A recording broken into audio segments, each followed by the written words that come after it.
कहानी की शुरुआत में हम देखते हैं रात का सीन, बिजली की गड़गड़ाहट और एक जगह पर दो आदमियों का लेटे होना। तो एकाएक एक आदमी को बुरा ख्याल आने लगता है।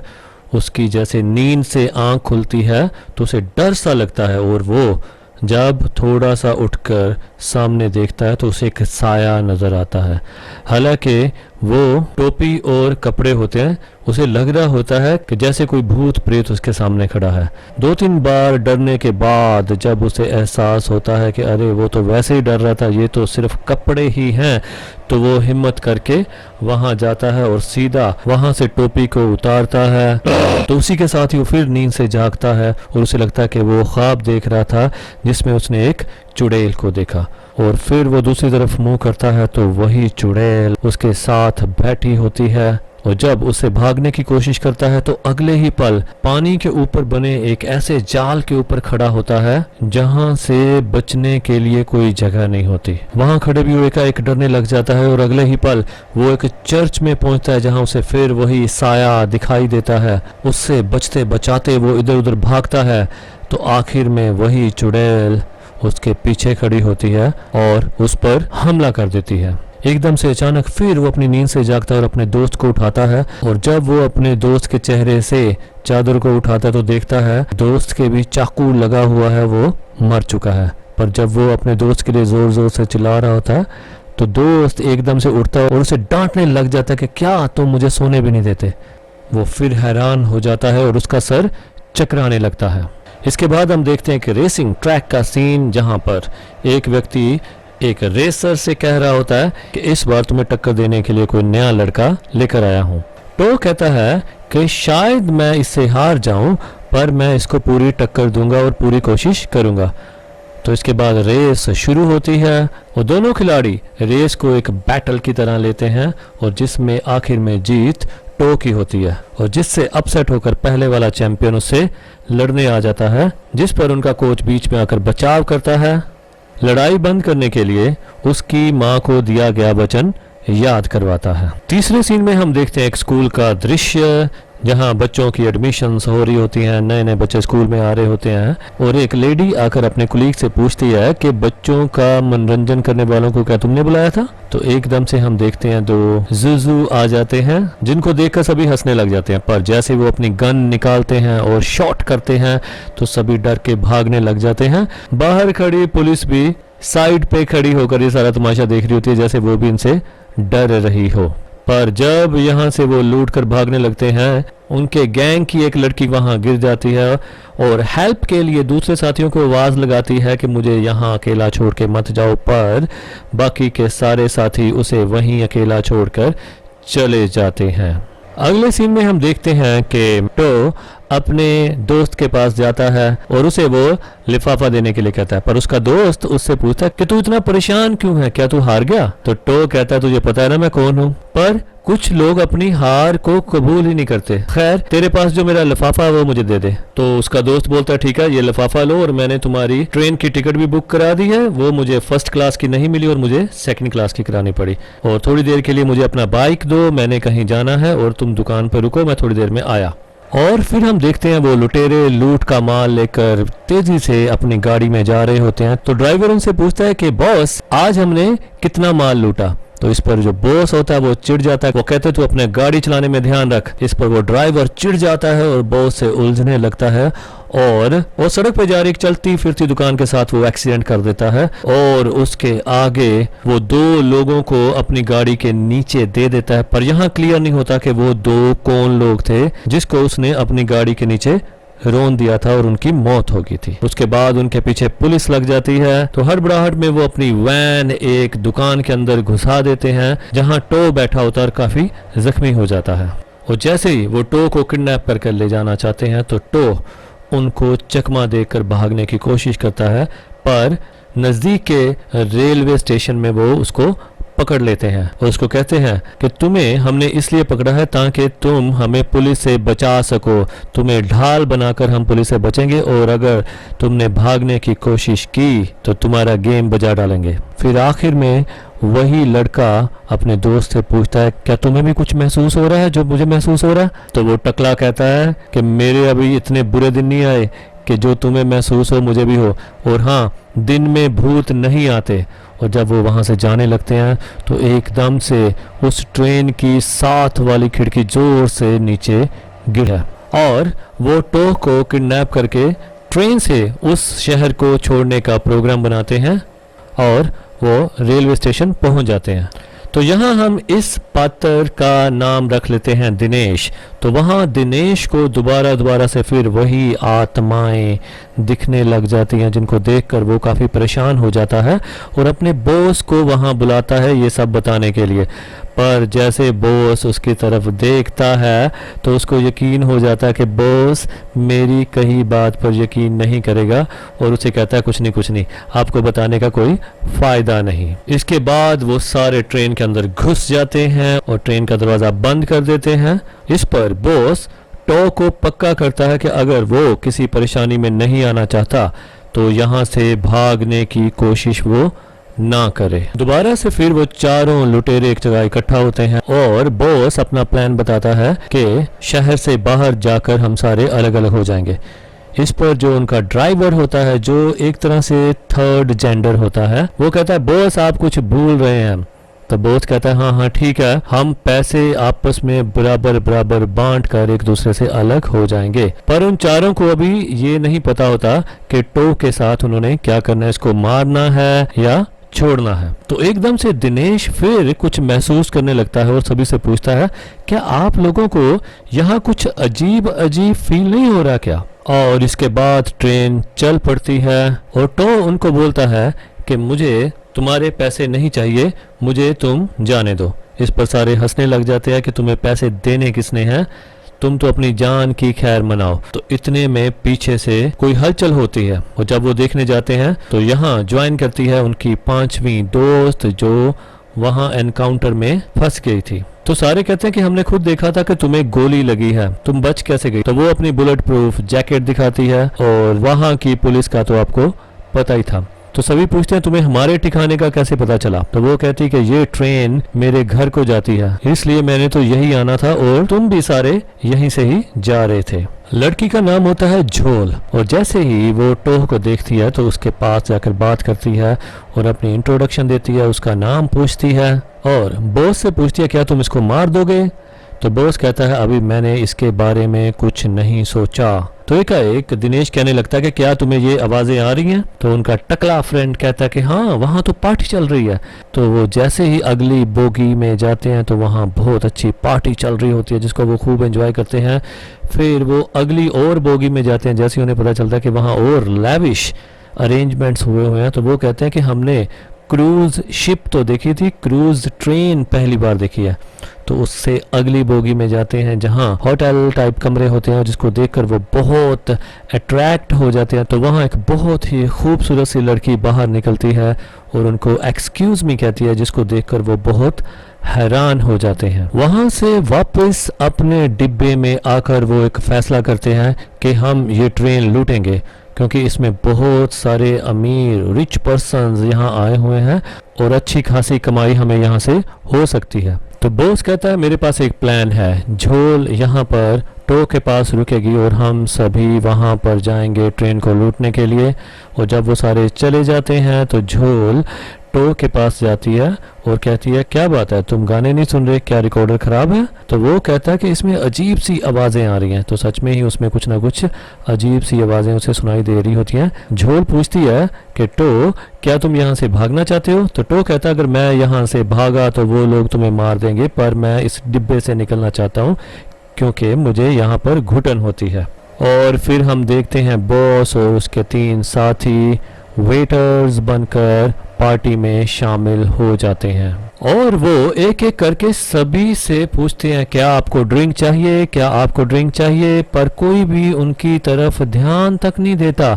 सभी अपनी अपनी बातों में लगे रहते हैं और आखिर में एक लड़की को वो पूछते हैं क्या आपको ड्रिंक चाहिए मिस। तो ये वही लड़की होती है जो उनको उस बेडरूम के बाहर मिली होती है। तो वो लड़की उनको कहती है कि सुनो, ऐसा पाप बिल्कुल मत करना, जिसको सुनकर वो हैरान हो जाता है। और फिर हम देखते हैं बाकी के दो दोस्त अगले डिब्बे में होते हैं जिसमें काफी सारे पैसेंजर्स खड़े होते हैं और वहां दिनेश को दोबारा उस बूढ़ी औरत का भूत दिखता है और वो हाथ जोड़ के प्रार्थना करने लग जाता है।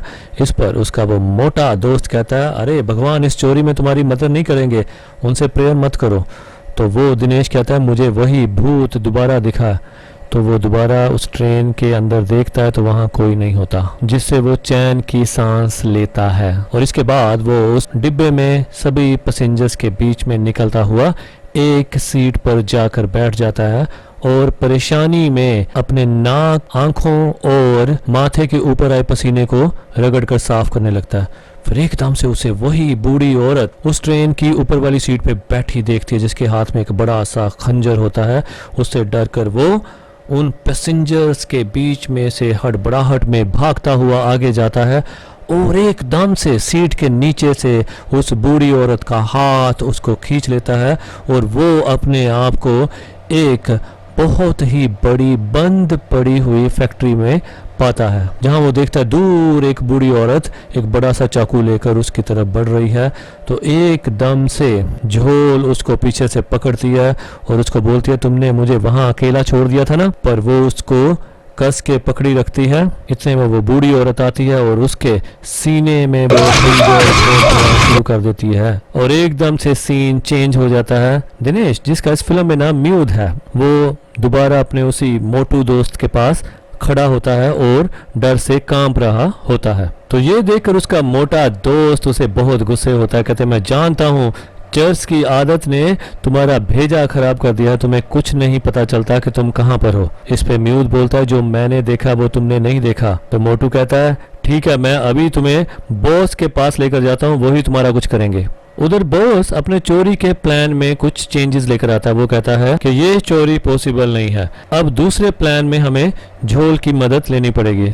तो बाकी के साथी उसको बताते हैं कि झोल और वो लड़का दोनों ही अपने डिब्बे में नहीं है, वो वहां से गायब हैं। काफी देर ढूंढने के बाद पता चलता है कि झोल और टो एक दूसरी जगह पर खड़े होते हैं, जिसपे झोल टो की गारंटी लेती है कि वो कहीं भी भागकर नहीं जाएगा, बस उसे वहां पर बैठे घुटन हो रही थी इसलिए वो यहाँ पर आया है। तो इस पर बॉस कहता है कि अपने बोलों पर कायम रहना और यहाँ से भागने की या किसी को कुछ बताने की कोशिश मत करना। बॉस झोल को कहता है कि मेरे साथ चलो, तुम्हारे लिए काम है, बाकी तीनों भी वहीं पर हैं। एक बात यहाँ हैरान करने वाली होती है कि टो और जितने भी दूसरे लोग यहाँ से ट्रेन में गुजरते हैं तो बाकी के पैसेंजर ज्यों के त्यों ही खड़े रहते हैं, वो अपनी जगह से नहीं हिलते। बॉस और उसके साथी सारे एक कमरे में पहुंच जाते हैं पर म्यूद वहां नहीं पहुंचता।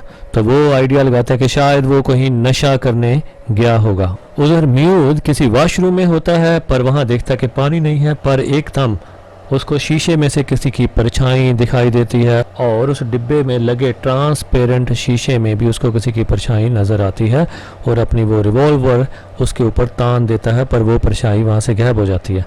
उसके बाद हम देखते हैं वो सच में ही नशे का आदी होता है और अपनी चर्च बनाकर उसको जैसे ही लेने लगता है, फिर वही परछाई जिसकी शक्ल बिल्कुल उससे ही मैच कर रही होती है उसके सामने खड़ी हो जाती है।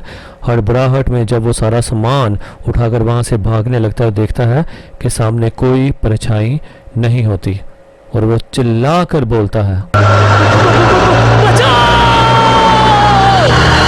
तो डरा सा सहमा सा दोबारा वो अपने डिब्बे में वापस आता है और अपने बॉस को और अपने साथियों को बताता है कि मैंने बाथरूम में भूत देखा। तो बॉस कहता है कि ये हो नहीं सकता, कहते मैंने शीशे में अपने आप को देखा। तो बॉस कहता है कितनी बार तुम्हें कहा है कि चर्च मत लिया करो, शीशे में तुम अपने आप को ही देखोगे और किसको देखोगे। तो वो कहता है नहीं, वो मुझे बहुत गुस्से से घूर रहा था। तो बॉस कहता है कि डाके हम भी डालते हैं, चोरी हम भी करते हैं, पर कभी हमें चर्च की जरूरत नहीं पड़ी। तो म्यूद कहता है मैंने आज चर्च नहीं ली। तो फिर हम देखते हैं ट्रेन रुक जाती है। और जब गाड़ी रुकती है टो और म्यूद देखते हैं कई नए पैसेंजर्स उस गाड़ी के अंदर आकर बैठ जाते हैं। और जैसे ही टो अपनी सीट पर बैठने लगता है तो एकदम से वो सामने एक लड़की को देखता है। ये वही लड़की है जो बेडरूम के बाहर बॉस को मिली थी। इसका नाम है रात्रि। तो रात्रि टो से पूछती है कि तुम भी क्या उन नए लड़कों के साथ आए हो? तो टो कहता है मैं तुम्हें कुछ बताना चाहता हूँ।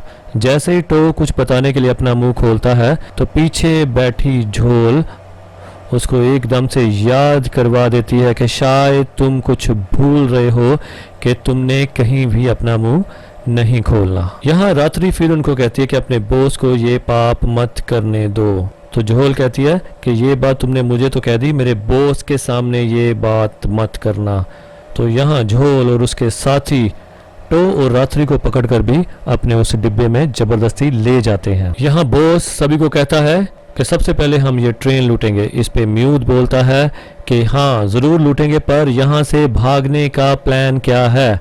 तो इस पर बॉस चिढ़ जाता है और वो म्यूद को कहता है कि तुम्हारा काम बस यही है कि इन मुर्गों पर नजर रखो, मीन्स टो और रात्रि पर। और जब बॉस और उसके साथी ट्रेन लूटने के लिए जाते हैं तो पीछे म्यूद को टो कहता है कि तुम अपने इस प्लान में कामयाब नहीं हो सकते। तो म्यूद कहता है तुम मेरे बॉस को नहीं जानते, वो ज़रूर कामयाब होगा और इसके बाद मैं जो बूढ़ी औरतों को मार के चर्च के पैसे इकट्ठे करता हूँ वो भी मुझे नहीं करने पड़ेंगे। कहानी फ्लैशबैक में जाती है। यहाँ हमें पता चलता है कि कैसे म्यूद ने उस बूढ़ी औरत को मारा था चाकू घोंपकर और उसके जो थोड़े बहुत पैसे थे वो लूट लिए थे, जिसको लूट कर वो संतुष्ट नहीं था कि ये तो बहुत थोड़े हैं। तो कहानी फिर वही ट्रेन में आ जाती है जहाँ म्यूद को फिर कुछ ना कुछ एहसास होने लग जाता है किसी के होने का। उसके मुंह के ऊपर से कहीं से पानी गिरने लग जाता है और कहता है कैसी ये बकवास ट्रेन है। और उधर बॉस और उसके साथी ट्रेन के डिब्बे में जाकर जैसे ही अपनी अपनी गन निकालते हैं तभी ट्रेन के इंजन की विसल एकदम से बहुत ऊंची आवाज में उनको सुनाई देती है और साथ में गाड़ी को ब्रेक भी लग रही होती है जो उनके कानों को चीरती हुई आती है। और एकदम से वो सभी बाहर को देखने लग जाते हैं कि ये क्या हो रहा है। तो सामने म्यूद को दिखता है एक लेडी और उसके साथ एक बच्ची उस गाड़ी से टकराए और गाड़ी वहां पर रुक गई। इस पर टो गाड़ी से बाहर निकलता है और गाड़ी के ऊपर चला जाता है और बाकी के गैंग मेंबर्स गाड़ी से नीचे उतरकर बाहर आते हैं और म्यूद बताता है कि कैसे उसने एक लड़की और उसकी बेटी को देखा गाड़ी से टकराते हुए। और जब वो ट्रेन के इर्द गिर्द झांक रहे होते और देख रहे होते हैं कि कोई डेड बॉडी ट्रेन के नीचे तो नहीं, तो जैसे ही वो ट्रेन के नीचे देखकर ऊपर उठते हैं तो साथ में गाड़ी का ड्राइवर उनको खड़ा मिलता है, जिसको देखकर वो एकदम से चौंक जाते हैं और उसको पूछते हैं क्या हुआ था। तो वो कहता कि मैं इतने सालों से ये गाड़ी चला रहा हूँ, आज तक ऐसा कभी नहीं हुआ। तो म्यूद कहता है हाँ एक लड़की और उसकी बेटी थी ना। तो इस पे ड्राइवर कहता है तुम अपनी आंखें चेक कराओ, ऐसा कुछ भी नहीं था। तो ये कहकर वो दोबारा इंजन में चला जाता है और इस पर बॉस कहता है कोई बात नहीं, जो भी हुआ उसे भूल जाओ, हमारा प्लान अब भी वही है, चलो इस ट्रेन को लूटते हैं। तो ट्रेन दोबारा से वो इंजन ड्राइवर शुरू कर देता है। तो सारे गैंग मेंबर्स गाड़ी के अंदर चले जाते हैं पर म्यूद पीछे रह जाता है और वो नीचे देखता आता है और यकायक उसको दिखता है गाड़ी के पहिए में से एक लड़की जो उसकी तरफ घूर रही होती है। वो थोड़ा सा ऊपर होकर देखता है, उसकी मम्मी भी उसको घूर रही होती है। एकदम से वो अपनी आंखें साफ करता है और देखता है कि दोनों वहां से गायब हो चुके थे और वो फिर फटाफट गाड़ी के डब्बे में चढ़ने की कोशिश करता है। पर जैसे ही वो गाड़ी के डिब्बे में चढ़ने की कोशिश करता है तो नीचे से देखता है कि वो लेडी अपनी बच्ची को लेकर उसी गाड़ी में चढ़ रही होती है और एकदम से दरवाजा खुलता है और वो हड़बड़ाहट में अपने गैंग के साथ आकर मिल जाता है। ट्रेन के अंदर आने के बाद उनके दिमाग में ये आता है कि बाहर तब भी बारिश हो रही थी और अब भी हो रही है, पर हम बाहर जाकर गीले क्यों नहीं हुए। तो इस पर म्यूद जोर जोर से हंसने लग जाता है कि अब पता चला कि जब से मैं ट्रेन पर चढ़ा हूं मुझे कौन सी बातें डरा रही हैं। अब वही बातें सोचकर तुम लोग डरे हो और मुझे हंसी आ रही है तुम्हें देखकर। तो इस पर बॉस जो है चिल्लाकर बोलता है तुम यहाँ क्या कर रहे हो, टो और रात्रि के पास कौन है। तो ऐसा कहकर सारा गैंग उनको ढूंढने के लिए निकल पड़ता है। सारी ट्रेन में वो ढूंढते हैं, पर वो बहुत हैरान होते हैं कि एक भी यात्री उस ट्रेन में उनको दिखाई नहीं दे रहा था।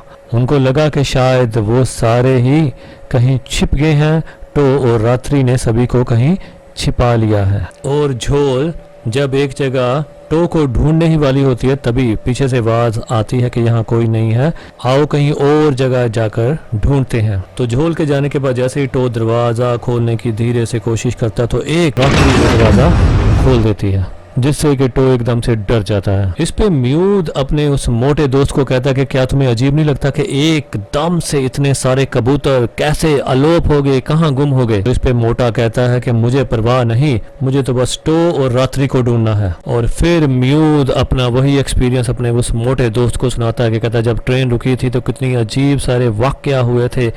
तो उसमें यह था कि जब मैं ट्रेन के ऊपर चढ़ रहा था तो मेरे साथ एक औरत और उसकी बच्ची भी इस ट्रेन में चढ़े थे। तो इस पर मोटा कहता है तुमने तो सचमुच ही कोई नशा किया हुआ है। वो म्यूद को समझाता कि भूत जैसी कोई चीज नहीं होती, पर हाँ एक बार मैं टो को पकड़ लूं तो उसको भूत बना कर छोड़ूंगा, नाक के बाल जैसा उसे उखाड़ दूंगा। और फिर हम देखते हैं टो और रात्रि एक डिब्बे में बैठकर बातें करते हैं और टो एकदम उसे कहता है कि अब मुझे याद आ गया कि मैंने तुम्हें कहाँ देखा था, तुम एक मॉडल हो और तुम्हारी पिक्चर्स सोशल मीडिया पे काफी वायरल हैं, मेरे काफी दोस्त तुमसे प्यार करते हैं, मैंने तुम्हें वहां देखा था। तो रात्रि पूछती है कि तुम मुझे क्या बताना चाहते थे। तो वो कहता है कि मैं बताना चाहता था कि यहाँ इस ट्रेन में एक गैंग है जो ट्रेन को लूटने आया है।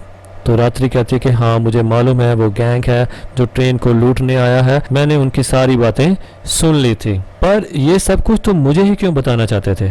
तो टो कहता है कि मैं नहीं चाहता था कि जैसे मेरे साथ बुरा हुआ है वैसे ही तुम्हारे साथ हो। वो पुलिस से बचते हुए अपनी गाड़ी सीधा दुकान में ले आए और मुझको वहां से किडनैप करके यहाँ इस ट्रेन में ले आए। अगले स्टेशन में पुलिस आ जाएगी और हम दोनों वहां उतर जाएंगे। तो इस पे रात्रि उसको कहने लगती है कि इस ट्रेन में हम, इतना कहते ही पीछे से कोई अज्ञात शक्ति उसको अपनी तरफ खींच लेती है और वो कहीं गायब हो जाती है। उधर वो दोनों दोस्त म्यूद और वो मोटा दोनों टो और रात्रि को ढूंढने के लिए छत पे जाने का फैसला करते हैं। उनको लगता है कि दोनों छत पर बैठे होंगे क्योंकि नीचे तो कहीं वो दिखाई नहीं दिए। जैसे ही वो छत पे जाने लगते हैं म्यूद को ऊपर बैठी लेडी और उसकी बच्ची दिख जाती है और फिर वो जोर जोर से चिल्लाने लग जाता है। तो फिर हमें पता चलता है कि रात्रि के सामने एक और अजीब सी शक्ति उससे बात कर रही होती है जो कि रात्रि को ताड़ना कर रही होती है कि तुम उस लड़के को इस राज के बारे में क्यों बताना चाहती थी। तो रात्रि कहती है कि मैं तो सिर्फ उस टो की उलझन खत्म करना चाहती थी। तो वो शक्ति कहती है कि इस ट्रेन में बैठी हुई जितनी भी सवारियां हैं सबकी उलझन अपने आप खत्म होती जाएगी और जब समय आएगा तुम उनको बता देना, पर अब ये बात करने का समय नहीं है, तुम किसी को भी ये नहीं बताओगी। उधर हम देखते हैं कि वो मोटा अपने दोस्त म्यूद को ढूंढ रहा होता है और म्यूद वहां बाथरूम में परेशानी में अपना हाथ मुंह धो रहा होता है और एकदम से फिर उसके चेहरे पर पानी गिरना शुरू हो जाता है। और थोड़ी देर के बाद जैसे ही वो चर्स लेने लगता है तो शीशे में फिर उसे अपनी ही परछाई दिखती है। दूसरे सीन में दिखाते हैं कि वो मोटा म्यूद को ढूंढता ढूंढता एक बोगी में से निकलता है और वहां झोल भी खड़ी होती है। तो एकदम से वो झोल को पास करता है, पर वो एकदम से देखता है कि झोल हवा में खड़ी होती है और उसको बोलती है कि तुमने मेरी मदद नहीं की थी। ये उस टाइम की बात कर रही थी जब वो सारे उसको वहां छोड़ के चले जाते हैं। तो झोल भी एक आत्मा होती है जो उस ट्रेन में आ जाती है और झोल की आत्मा एकदम से उसकी मुंडी पकड़कर घुमा देती है और मोटे की वहीं डेथ हो जाती है। मोटे की चीख की आवाज सुनकर वो थर्ड जेंडर एकदम से बाहर आता है घबराया सा और पूछता है कि क्या झोल तुम हो। तो एकदम से उसको वही लेडी और लड़की एक कमरे के अंदर जाती हुई दिखाई देती है, जिसका पीछा करते करते वो भी उसी कमरे के अंदर चला जाता है। ये वही ड्राइवर था जो उस दिन गाड़ी चला रहा था, पर उसी कमरे के अंदर टो भी छुपा होता है। जब वो ड्राइवर उस कमरे की तलाशी लेकर बाहर निकलता है तो टो के माथे पर कोई रिवॉल्वर तान देता है। इसके बाद वो ड्राइवर अपने आप को एक कमरे में लॉक हुआ पाता है, जिसके सामने पहले वो मोटा आता है जिसका सर धड़ से अलग हुआ होता है और उसके पीछे झोल उसे दिखाई देती है, जिससे वो बचने लगता है तो उस मोटे का कटा हुआ सर उसे दिखाई देता है। अगले सीन में हम म्यूट को देखते हैं जो बाथरूम में होता है, जिसको एकदम से उल्टी आनी शुरू हो जाती है और उसने जो अपना हाथ शीशे पर रखा होता है तो एकदम से शीशे के अंदर वाला व्यक्ति उसके हाथ को पकड़कर उसको अंदर खींचना शुरू कर देता है। पर जैसे जोर जबरदस्ती करते हुए अपना हाथ छुड़ाता है तो क्या देखता है कि उसका हाथ दीवार के अंदर ही रह जाता है और वो दर्द से कराहता हुआ जमीन पर गिर जाता है। और फिर हम देखते हैं बॉस, जिसने के टो के सिर पर रिवॉल्वर रखकर उसे वहां बांधा हुआ होता है। वो कहता है कि तुमने मेरा सारा प्लान खराब कर दिया। इस पे टो कहता है कि मुझे नहीं पता इस ट्रेन में आखिर क्या हो रहा है। तो इस पर बॉस को यकीन नहीं आता और उसको मारने लगता है।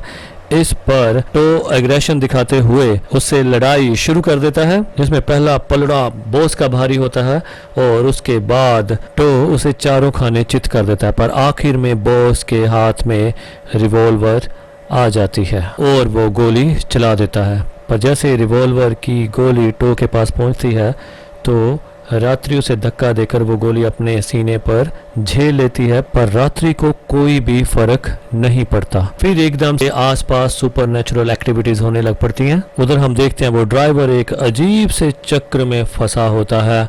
उसके पीछे वो लेडी और उसकी बेटी लगी होती है और दोनों उसको कहते हैं कि तुमने हमें क्यों मारा। तो वो कहता है कि मैं तो आप लोगों को जानता भी नहीं। तो ये छिपा छिपाई का खेल थोड़ी देर चलता रहता है। वो पल भर के लिए सामने आते हैं, फिर छिप जाते हैं और वो उन दोनों से भागता हुआ एक दरवाजे को खोलता है और ऐसे कमरे में एंटर कर जाता है जिसपे ना कोई खिड़की ना दरवाजा। और वो पीछे मुड़ के देखता है, वही माँ बेटी का भूत उसके पीछे खड़ा होता है। तो एकदम से उन दीवारों में से भी कई हाथ निकलने शुरू हो जाते हैं, जिनको देखकर वो डर जाता है और एकाएक वो माँ और बेटी उसकी तरफ बढ़ने लगते हैं, जिसको देखकर वो कहता है कि यहाँ से दूर चले जाओ वरना मैं गोली चला दूंगा। पर इससे पहले कि वो गोली चलाए वो फिर गायब हो जाते हैं और वो भी वहां से निकलकर भाग जाता है और एक और दरवाजा खोलता है। और फिर हमें दिखाया जाता है वो सीन जहां पर बॉस रात्रि को कह रहा होता है कि जे मैं मान लेता हूं कि तुम भूतनी हो,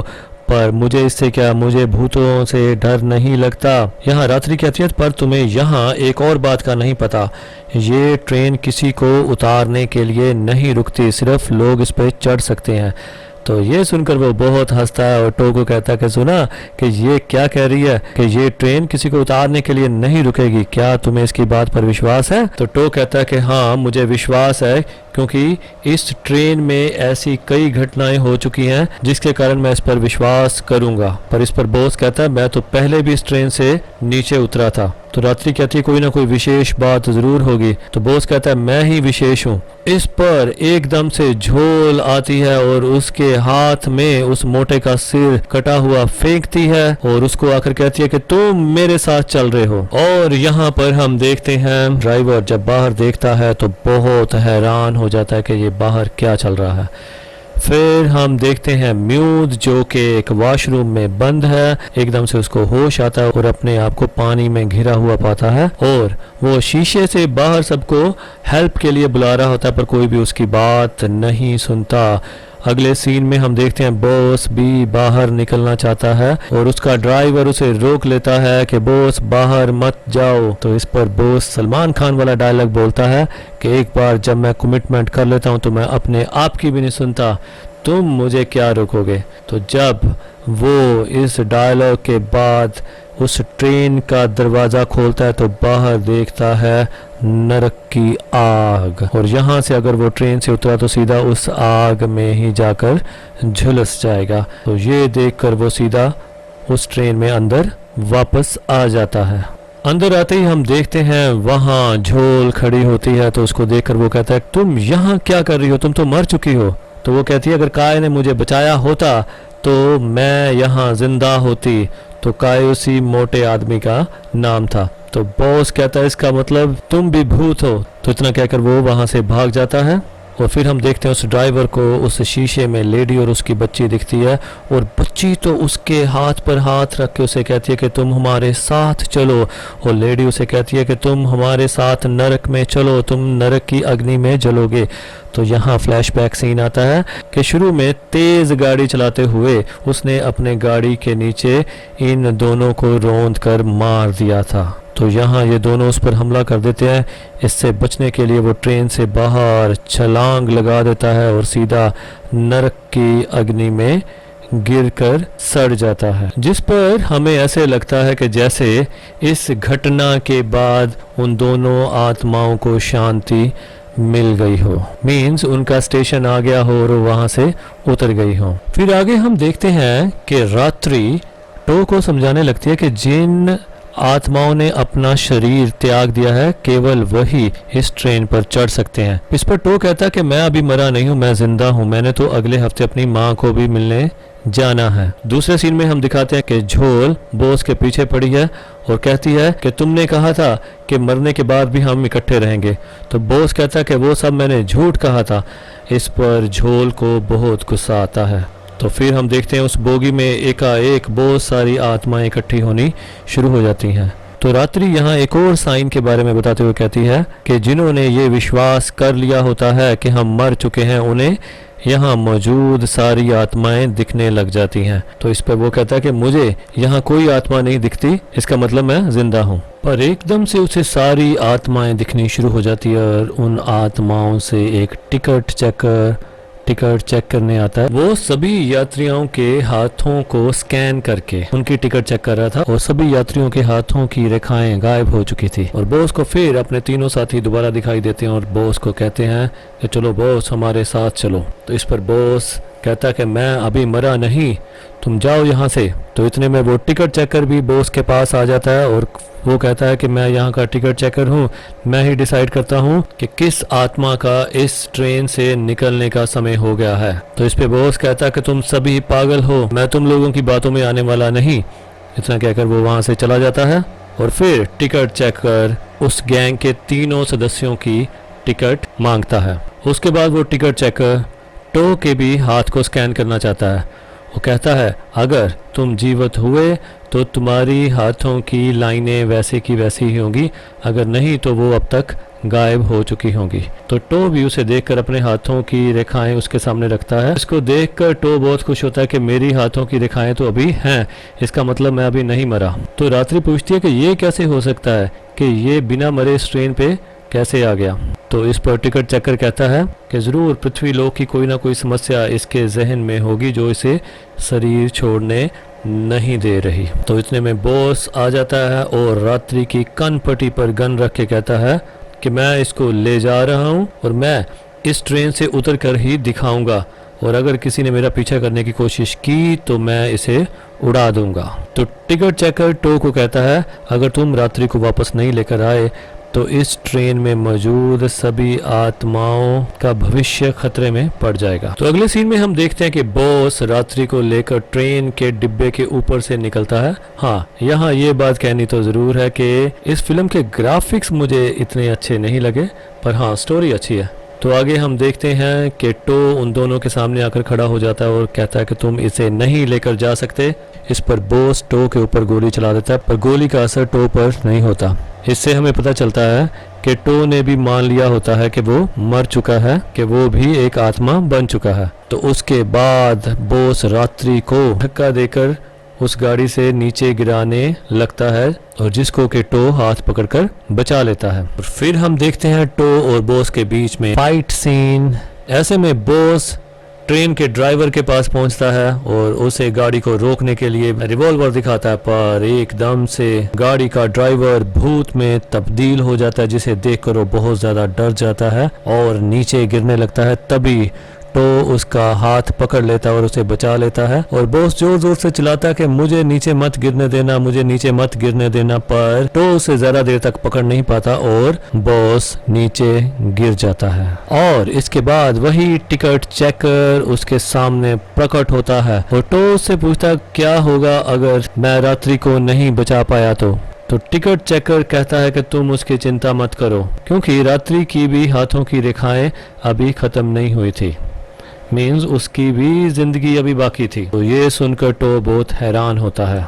टिकट चेकर उसे कहता है कि नरक का द्वार आने वाला है, इससे पहले तुम ट्रेन से उतर जाओ, वरना तुम्हारी आत्मा ऐसे ही भटकती रहेगी और तुम कभी भी दोबारा जन्म नहीं ले पाओगे। तो इसके बारे में सोचते और परेशान होते हुए तो उसी ट्रेन के ऊपर बैठ जाता है और पीछे से रात्रि की आवाज आती है कि तुम अपनी कैसेट को सुनो। और जैसे ही वो हेडफोन से आ रही आवाज में अपने आप को अंतर्ध्यान करता है तो अगला सीन चेंज हो जाता है। एक सुंदर सा आसमान उस गाड़ी के ऊपर वाले शीशे से हमें दिखाई देना शुरू होता है। यहाँ टिकट चेकर सभी आत्माओं को कहता है कि तुम अपनी मौत के गवाह बनो और फिर यहाँ वापस आ जाओ। ये सुनकर सभी आत्माएं उस समय चक्र के अंदर प्रवेश करने लगते हैं और आखिर में टो की भी बारी आ जाती है। जाते जाते वो रात्रि को देखता है और रात्रि उसे देखकर मुस्कुराती है और इसके बाद वो उसी समय चक्र के अंदर प्रवेश कर जाता है। और फिर हम देखते हैं कहानी फ्लैशबैक में, जहां वही एक्सीडेंट फिर दोबारा दिखाया जाता है, जहां उनकी वैन एक दुकान के अंदर घुस जाती है और वहां ये सभी मारे जाते हैं और रास्ते में उस लेडी का और उसकी बेटी का शव भी हमें दिखाया जाता है। तो ये सारी आत्माएं अपनी अपनी मौत के गवाह बनती हैं और देखती हैं और वापस चली जाती हैं। तो यहाँ पर वही टिकट चेकर और टो एक जगह खड़े होते हैं और टो उससे पूछता है मेरी और रात्रि की रेखाएं एक जैसी कैसे। तो टिकट चेकर कहता है ये बात तुम नहीं समझोगे। तो एकदम से पीछे बैकग्राउंड से आवाज आती है अरे वो तो जिंदा है। तो टो को स्ट्रेचर पर लेकर जाया जाता है और टो की जान बच जाती है। फिर रेलवे स्टेशन वाला सीन रिक्रिएट किया जाता है, जहां टो ट्रेन पकड़ने के लिए आता है और वहां हमें दिखाया जाता है कि कैसे सभी आत्माएं अपनी अपनी मौत का गवाह बनने के बाद उसी स्टेशन पर उसी गाड़ी का सफर करने के लिए वहां दोबारा पहुंच जाते हैं और दिखाया जाता है कि कैसे पूरा स्टेशन ही उन्हीं सारी आत्माओं से भरा पड़ा है। और यहाँ पर टो उसी टिकट चेकर को भी देखता है और अंदर जाकर उसी मॉडल की पिक्चर भी देखता है। और यहाँ पर रात्रि को दिखाते हुए बैकग्राउंड में आवाज आती है कि मेरा समय अभी नहीं आया, पर मेरा शरीर नष्ट हो चुका है, इसलिए मैं उसमें वापस नहीं जा सकती। तो जब तक मेरा समय नहीं आता मुझे इसी ट्रेन में ही रुकना पड़ेगा। तो इसके बाद हम देखते हैं वो अपने हेडफोन लगाता है और उसके अंदर से आने वाली आवाज में वो खो जाता है। और उसके बाद रेलवे स्टेशन की बिल्डिंग का सीन दिखाया जाता है, जिसमें से कई अदृश्य ट्रेनें अलग अलग रास्तों के लिए रवाना हो